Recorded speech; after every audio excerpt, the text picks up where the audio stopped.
sofrer, participar. Sua obra vou cantar. Meu Salvador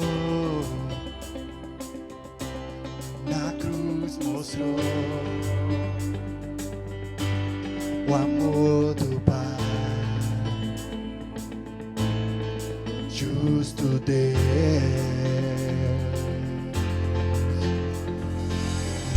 Pela cruz me chamou, gentilmente me atraiu e eu, sem palavras, me aproximo, quebrantado por seu amor.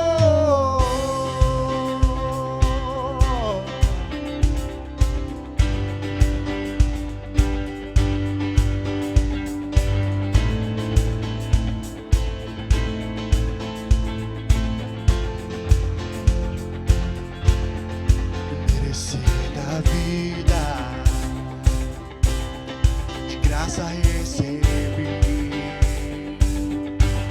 por sua cruz, da morte me livrou,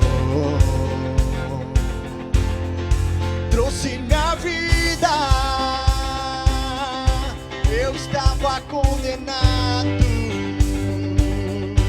mas agora pela cruz eu fui reconciliado.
Chamou, gentilmente me atraiu e eu, sem palavras, me aproximo, quebrantado por seu amor.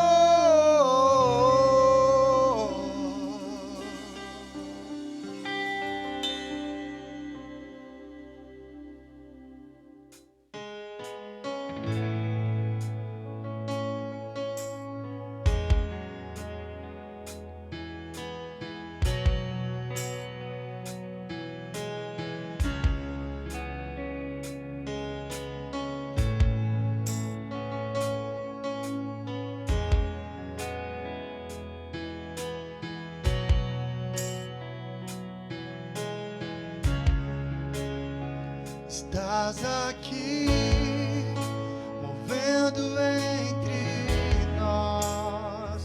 Te adorarei, te adorarei. Estás aqui, mudando destinos. Te adorarei, te adorarei. Estás aqui, operando milagres. Te adorarei, te adorarei. Estás aqui, transformando nossas vidas. Te adorarei, te adorarei. Meu Deus é um Deus de milagres.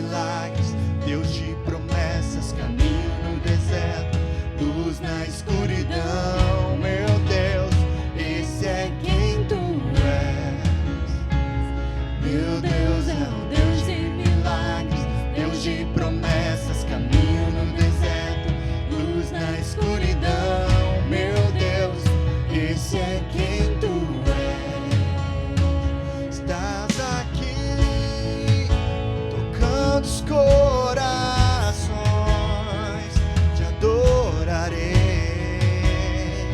te adorarei. Estás aqui curando multidões, te adorarei, te adorarei. Estás aqui restaurando os corações, te adorarei, te adorarei. Estás aqui transformando histórias, te adorarei, te adorarei. Meu Deus é o Deus de milagres, Deus de promessas, caminho no deserto, luz na escuridão. Meu Deus, esse é quem tu és. Meu Deus é o Deus de milagres, Deus de promessas, caminho no deserto, luz na escuridão. Meu Deus, esse é quem tu és. Enxugue as lágrimas, restaura os corações. Tu és a resposta, Jesus. Enxuga as lágrimas, restaura os corações. Tu és a resposta, Jesus. Enxuga as lágrimas, restaura os corações. Tu és a resposta, Jesus. Enxuga as lágrimas, restaura os corações. Tu és a resposta, Jesus. Meu Deus é o Deus de milagres, Deus de promessas, caminho no deserto, luz na escuridão. Meu Deus, esse é quem tu és. Meu Deus é o Deus de milagres, Deus de promessas, caminho no deserto, luz na escuridão. Meu Deus, esse é quem tu és. Esse é quem tu és. Esse é quem tu és. Esse é quem tu és. Esse é quem tu és. Esse é quem tu és. Esse é quem tu és. Esse é quem tu és. Esse é quem tu és.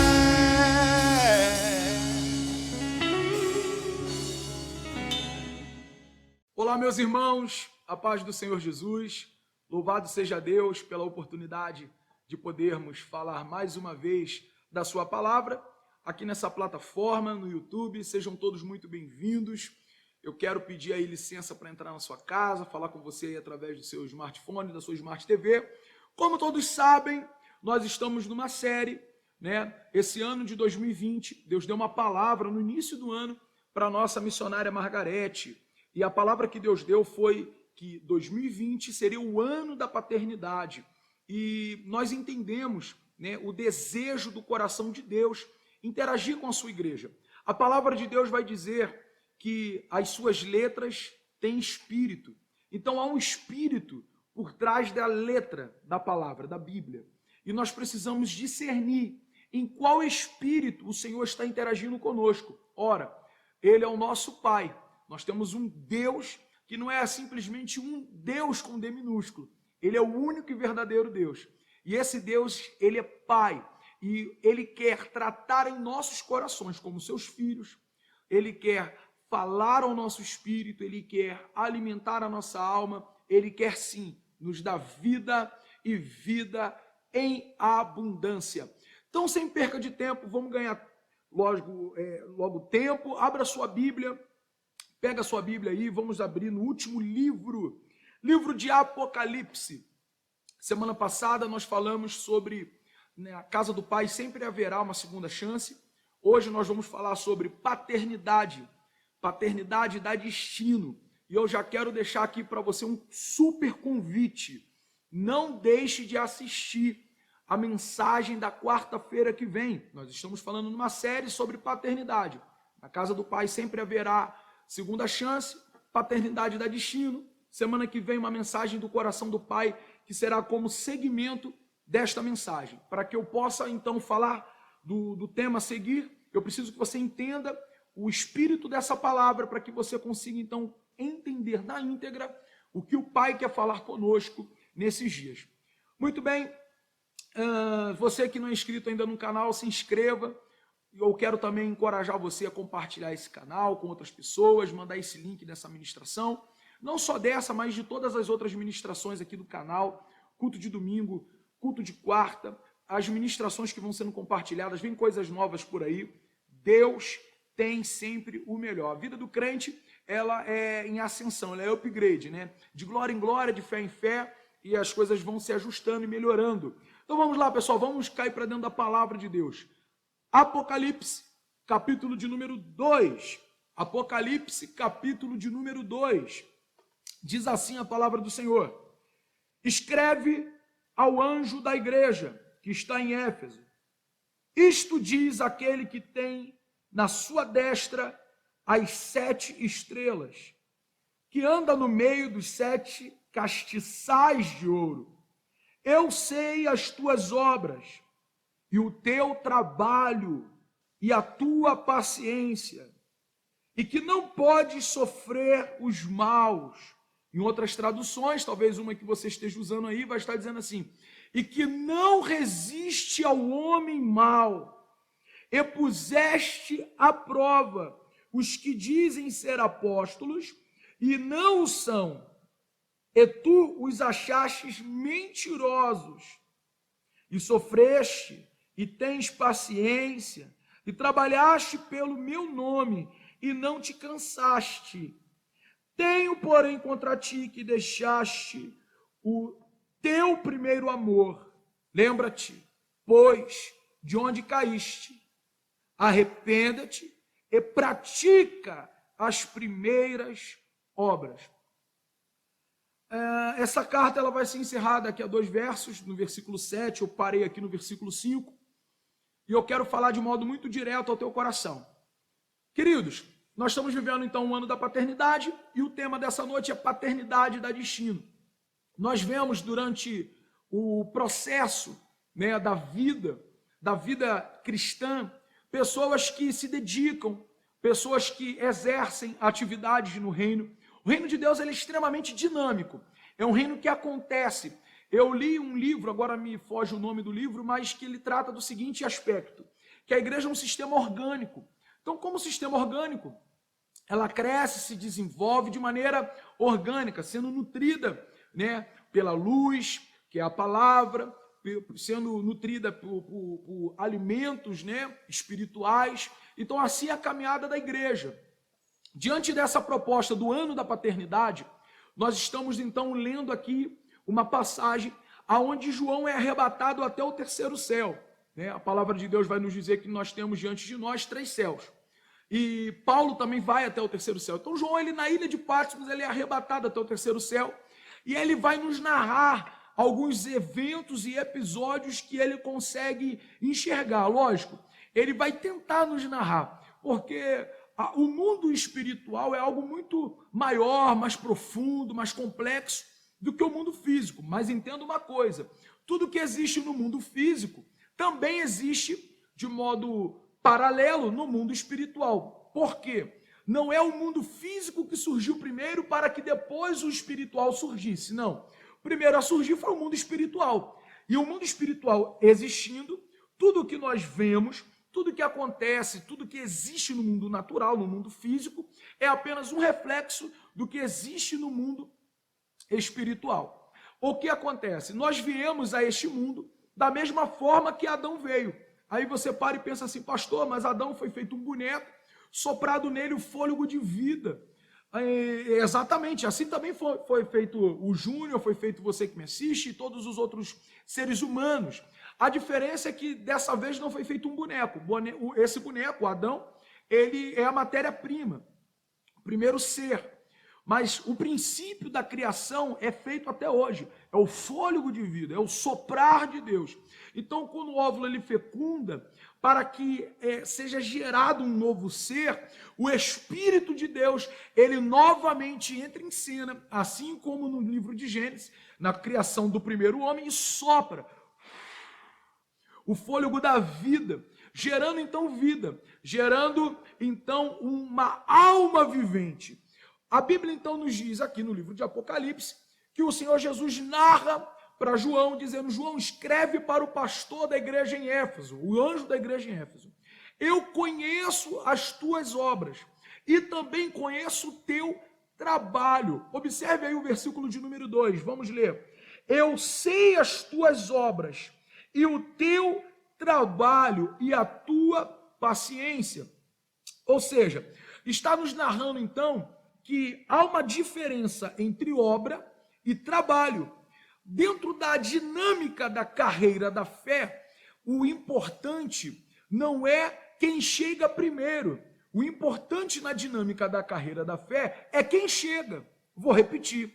O importante não é em que posição você chega nessa corrida invisível, a qual todos nós somos corredores. O importante é perseverar até o fim, ou seja, o importante é chegar no final. O que o Senhor está tratando com o anjo da igreja de Éfeso é: eu conheço as tuas obras e o teu trabalho, conheço a tua paciência e que você não tolera o homem mau. A igreja de Éfeso é uma igreja espetacular, porque o versículo a seguir vai nos dizer que é uma igreja que ela experimenta apóstolos. Ora, é uma igreja que colocava à prova quem era e quem não era, porque tem muita gente que diz que é e não é.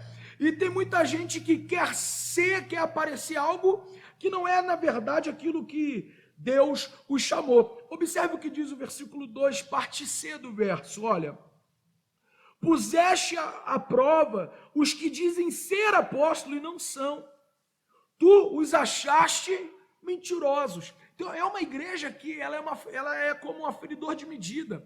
Ela é uma igreja que promove, ela é uma igreja que examina. Então, ela é uma igreja de muita excelência, uma igreja muito boa. Porém, ela está se perdendo. Olha o que o próprio Cristo vai dizer no versículo de número 4. Tenho, porém, contra ti que deixaste o teu primeiro amor. E ela vai dar mais um declínio. Ela vai se complicar. Porém, vem uma receita, veio uma sugestão, uma dica. Verso 5. Lembra-te, pois, de onde caíste. Arrependa-te e pratique as primeiras obras. Lembra-te de onde caiu. O problema não é você simplesmente cair. Cair é um problema. Errar ou pecar é um problema. O agravante não está no pecar, o agravante está na posição, na postura que você terá após isso. O que acontece? Deixa eu tentar simplificar para você. Adão pecou, Davi pecou, mas a Bíblia vai dizer que Adão peca e se esconde de Deus. Adão peca e se esconde de Deus. Davi peca e vai a Deus e jejua, e pede a Deus misericórdia, clama a Deus por bondade. A diferença não é o pecar. A diferença é para onde eu vou após o momento da minha queda. Aonde eu me escondo? Eu me escondo de Deus ou eu me escondo em Deus? Há uma diferença. A Bíblia então está nos trazendo aqui um destaque, que Deus conhece o trabalho e a obra desta igreja. Há uma diferença grande em trabalhar e fazer a obra. Eu falei para vocês aqui na abertura dessa mensagem que o tema central da mensagem é paternidade da destino. Muitas pessoas não conseguem ter um destino, muitas pessoas não conseguem entender o plano de Deus em suas vidas, muitas pessoas vivem à margem do coração do Pai, porque elas não desfrutam dessa paternidade. Não é culpa da paternidade, ou seja, a paternidade divina, ela não está com defeito, ela não é defeituosa. Qual que é o problema então, pastor Júnior? O problema é que a pessoa não vive não desfruta da plenitude dessa paternidade. Por quê? Porque a pessoa está se esforçando, a pessoa está se dedicando em coisas que o pai não tem para a vida dela. Como nós estamos numa série, eu preciso te relembrar de algo que foi falado na semana passada, falar algo novo nessa semana e fazer já um fundo, um espelho para o que será tratado na semana que vem. Semana passada nós falamos do filho pródigo e num dado momento eu abordei a seguinte frase ou o seguinte pensamento para vocês. O filho pródigo estava disputando prato de porco, ou seja, ele queria encher o seu estômago com bolotas de porcos, quando na verdade o pai tinha um novilho já preparado, reservado para quando ele voltasse, aquele novilho fosse sacrificado para que todos pudessem comer e se alegrar. Então tem gente se esforçando em adquirir bolota de porco, comida de porco, enquanto o pai tem um coração voltado para essa pessoa de novilho. Ou seja, o pai tem algo preparado para essa pessoa não está desfrutando, e além dela não estar desfrutando, porque ela não consegue entender a paternidade, se colocar na casa do pai, desfrutar da herdade, da herança do pai, que é o que nós vamos falar na semana que vem, essa pessoa está se esforçando em algo que é irrelevante, e algo que está roubando sua atenção, roubando o seu esforço, e tirando dela, privando ela de viver aquilo que o pai, de fato, tem para o coração dela. Então, tendo em vista isso, eu quero falar com você sobre a diferença de trabalho e obra. Tem muitas pessoas que estão fazendo coisas extraordinárias, pessoas que estão fazendo algo relevante, pessoas dentro da igreja, pessoas na sociedade. Porém, há uma grande diferença entre trabalhar e fazer a obra de Deus. Nós fomos chamados para fazer a obra de Deus e não trabalhar. Nós fomos chamados para fazer a obra de Deus e não o trabalho. Deus, ele não precisa que você faça aquilo que você não foi vocacionado. O trabalho, o que é o trabalho? O trabalho, ele cansa. O trabalho, ele foi imputado ao homem no jardim como uma forma de punição. Deus fala para Adão: agora você vai comer do suor do teu rosto, do fruto do teu trabalho, comerás o teu pão. O trabalho, ele é penitência. O trabalho, ele cansa, o trabalho esgota, o trabalho sufoca, o trabalho, ele estressa. O homem não foi feito para esse modelo de vida. O homem não foi feito para engarrafamento, pandemia, coronavírus. O homem não foi feito para dívida, boleto, conta no banco. O homem foi feito de que forma, pastor? O homem foi feito no descanso de Deus. A Bíblia diz que Deus fez o homem e descansou. E Deus formou um jardim, pôs o homem ali. Então o homem foi feito para viver no lugar perfeito, no jardim de Deus, no descanso do Pai. Ora, o pecado nos tirou desse lugar, nos destituiu disso. Mas já aí vem Cristo, nos proporcionando um novo acesso. E isso eu quero falar mais para frente. Mas não fugindo então daqui do tema central dessa noite, a palavra então está nos dizendo que há uma diferença. Conheço as tuas obras e o teu trabalho. A obra e o trabalho não podem existir simultaneamente na nossa vida, porque Deus nos chamou, nos vocacionou para fazer a sua obra. A Bíblia então vai dizer de uma família muito amiga de Jesus, a família de Lázaro. Na família de Lázaro havia a seguinte configuração: Lázaro e suas duas irmãs moravam debaixo do mesmo teto. Você conhece a palavra? E a Bíblia vai dizer que Jesus era um assíduo frequentador dessa casa, amigo íntimo dessa família. E uma de suas visitas, a Bíblia não vai mostrar ali o personagem Lázaro, talvez ele tenha ido à mercearia, ao supermercado, comprar alguma gulosema, alguma bebida, uma Coca-Cola, um Guaraná. Talvez ele foi comprar algum ingrediente para ser feito ali uma janta, um almoço para Jesus, recepcionar bem Jesus. E ele não aparece nesse contexto, mas duas irmãs dele, a Marta e a Maria, aparecem. E uma está fazendo algo precioso.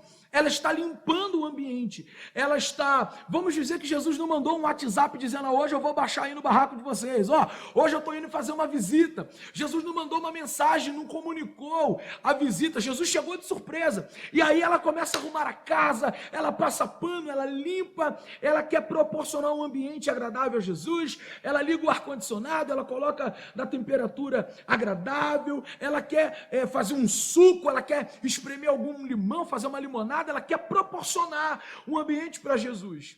Essa é a Marta está trabalhando, mas a Maria, ela vai se sentar, e ela se senta aos pés de Jesus, e Jesus está ministrando nesse momento, Jesus está ensinando, e ela está assim, fala Jesus, como aquele hino da harpa, fala Jesus querido, né? Fala-me hoje, sim. Eu consigo, parece que eu estou vendo a Maria ali viajando, delirando, saboreando as palavras de Jesus.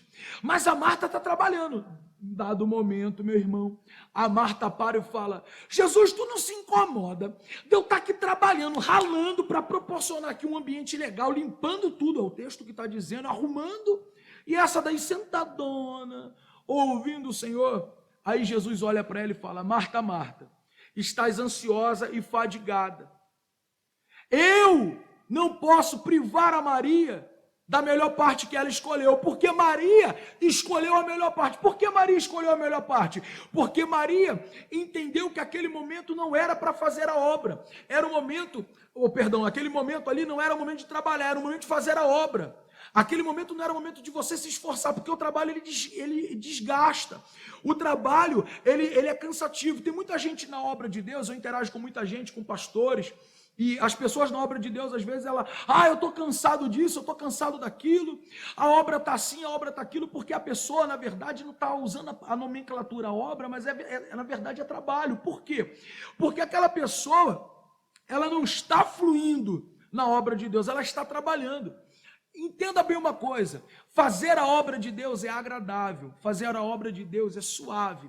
Quando torna-se um fardo, um peso, tenha certeza de algo, você não está fazendo a obra do Pai, você está fazendo o seu trabalho, e o seu trabalho vai cansar, porque você tem limitações, você tem limite. Agora, a obra do Pai, não, a obra do Pai, ela traz vigor, renovo, ela traz graça, ela traz prazer, é um prazer poder fazer a obra do Pai. Queridos, a Bíblia vai então nos dizer, no livro de Salmo, de número 139, Salmo de número 139, a Bíblia diz assim, Salmo de número 139, versículo de número 16, diz assim a palavra do Senhor, os teus olhos viram o meu corpo ainda informe. No teu livro, todas estas coisas foram escritas. Aí você pensa, pastor, o que o senhor quer dizer com isso? Que esse inferno de vida que eu estou vivendo, esse divórcio que eu estou passando, isso tudo foi planejado por Deus? Não. Isso tudo não foi planejado por Deus.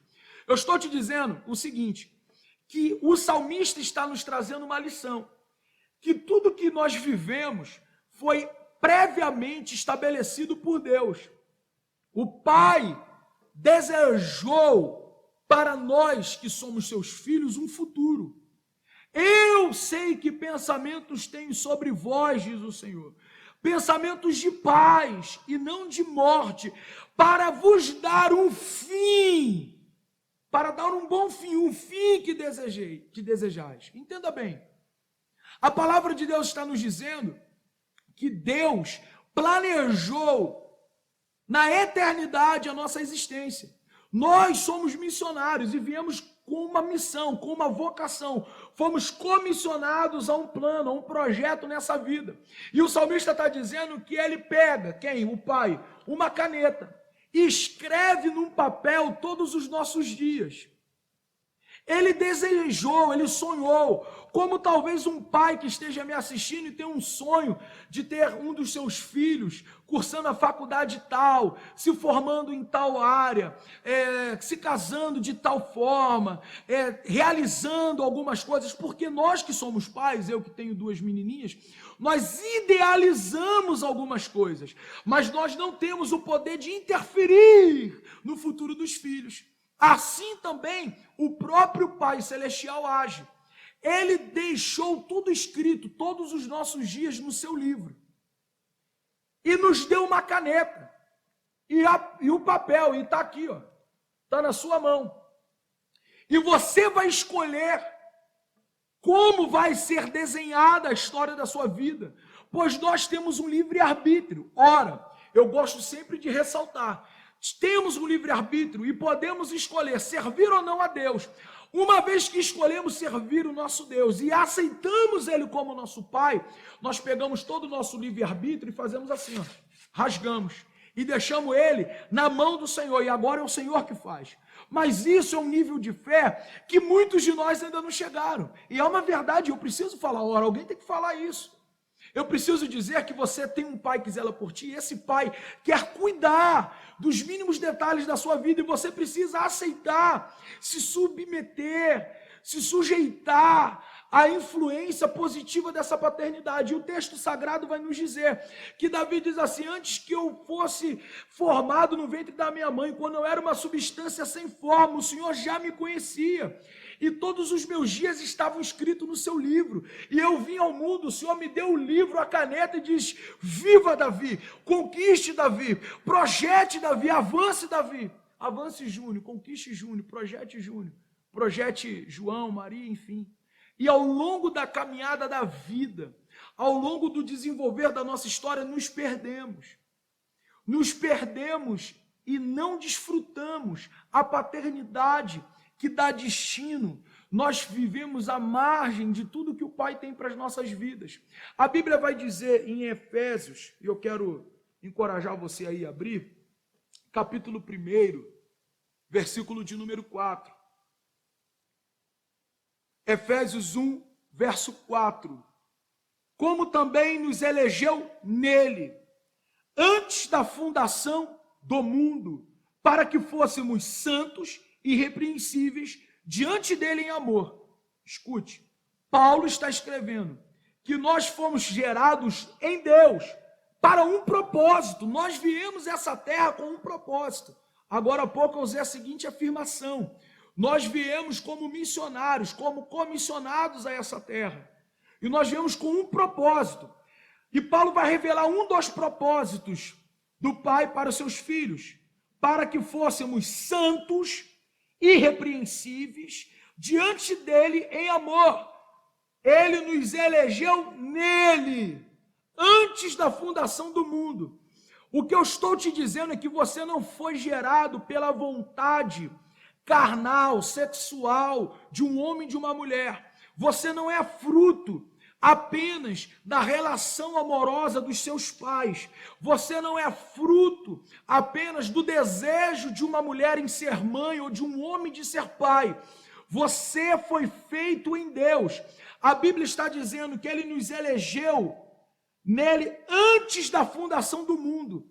Deus, Ele fez o mundo, e o homem foi feito, o homem, a natureza adâmica, o ser humano, foi feito do pó da terra, mas Paulo está dizendo que antes que houvesse o pó da terra para ser feito boneco, nós já existimos, nós existimos nele antes da fundação do mundo. Então, antes da fundação do mundo, nós já existíamos, e nós já existíamos em Deus, e Ele nos enviou nesta terra. Nós somos seres tricotômicos, corpo, alma e espírito. Corpo, alma e espírito. E esse corpo, essa alma e esse espírito existia na mente de Deus. O corpo, a ideia de fazer um ser de carne e osso, mas nós já existíamos em Deus, não na sua mente, nele. Nós já havíamos existido. Quer um exemplo disso? Jeremias capítulo 1. Jeremias capítulo 1, eu já estou encerrando. Capítulo 1, verso 1 diz assim: a palavra de Jeremias, filho de Ilquias, dos sacerdotes que estavam em Anadote, na terra de Benjamim. Verso 4: assim veio a mim a palavra do Senhor, dizendo: antes que te formasse no ventre, eu te conheci, e antes que saísse da madre, te santifiquei, e as nações te dei por profeta. Entenda bem o que o texto está dizendo. Jeremias é filho de Ilquias, Ilquias é um sacerdote. Ora, para que um indivíduo se tornasse um sacerdote nesses dias, ele deveria nascer na tribo de Levi e ser filho de um sacerdote. Eu poderia ser sacerdote se eu nascesse na tribo de Levi e o Ebenezer pai, porque eu sou Ebenezer Júnior, fosse um sacerdote. Sendo ele um sacerdote, automaticamente todos os filhos do senhor Ebenezer seriam sacerdotes, ou seja, ele só teve eu de menino, né? Tem a outra filha, minha irmã Aline, ela não seria sacerdotisa, porque na Bíblia não tinha essa configuração, mas sim a configuração masculina. Então eu seria um sacerdote, e a Bíblia está dizendo que Ilquias é um sacerdote. Eles estão em Anadote, dentro da tribo de Levi.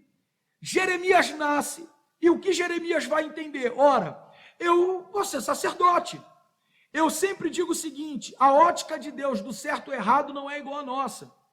Eu já falei para vocês aqui em outros vídeos que Deus vira para Abraão e fala: me dê o seu filho, o seu único filho. Como assim? Me sacrifica ele. E ele sobe Moriá na mão com um cutelo, e ele levanta o cutelo para sacrificar o menino, e o Senhor brada dizendo: Abraão, Abraão, não faça tal coisa, porque agora vejo que temes a Deus. Entenda bem, Deus não queria sacrifício humano, Deus não quer sacrifício de pessoas, sangue inocente, sangue humano. Mas Deus deu uma ordem. Eu gosto muito do seguinte pensamento: Deus fala e continua falando. Se Abraão ouvisse Deus falar, me dá seu filho, apenas ele ia cometer a maior loucura da vida. Por isso que nós precisamos ouvir o que o Pai tem para a nossa história e continuar ouvindo, porque ele vai falando ao longo da trajetória da vida. E quando ele vai sacrificar o menino, ele escuta: não faça, porque agora eu vejo que você teme a Deus. Entenda bem, Deus não tem o mesmo conceito de certo e errado. É certo matar o filho? É certo matar alguém? Que dirá um filho. Deus não tem esse conceito do que é certo e errado. O conceito de Deus é a sua vontade. Mas creia, a vontade de Deus é plena, absoluta, acrescenta vitória, mas não acrescenta dores.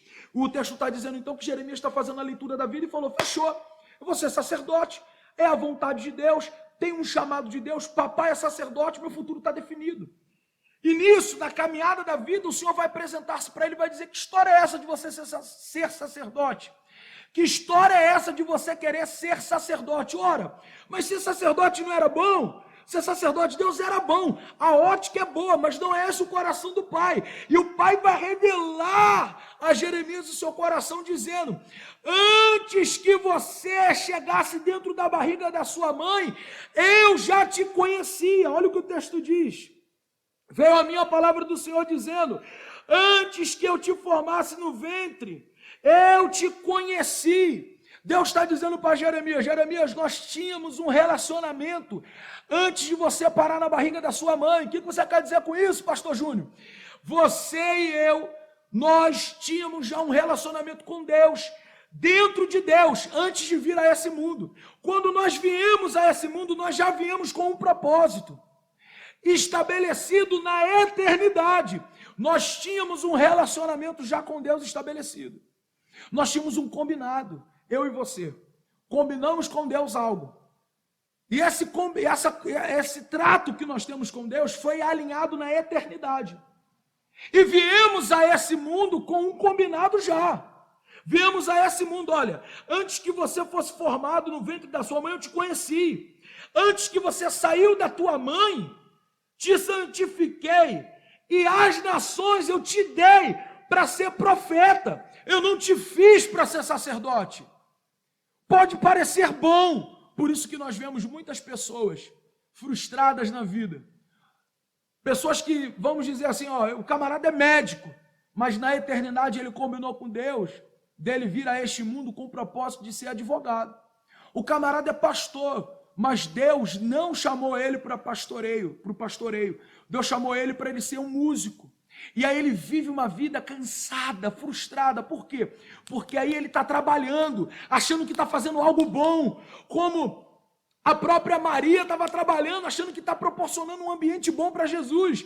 Só que está fazendo um esforço naquilo que Deus não tem. E o que Deus tem é suave, o que Deus tem é a obra. A obra você flui, é agradável, te dá prazer. Quando você está dentro do centro da vontade de Deus. Ei, paternidade dá destino. Deus te formou e te trouxe à existência com uma missão e um propósito. E tem pessoas que têm cabelo branquinho, gente que já está velhinho, gente que já é chamada de vovô, de vovó, e vive uma vida sem conhecer o coração do Abba, sem conhecer o coração do papai. Só que entenda bem uma coisa, o pai te formou com um propósito. É o ano da paternidade. Você não pode viver longe do propósito e do plano de Deus para a sua vida. Você não pode viver afastado disso. Pessoas que vivem, curam, aí fazem milagres, profetizam.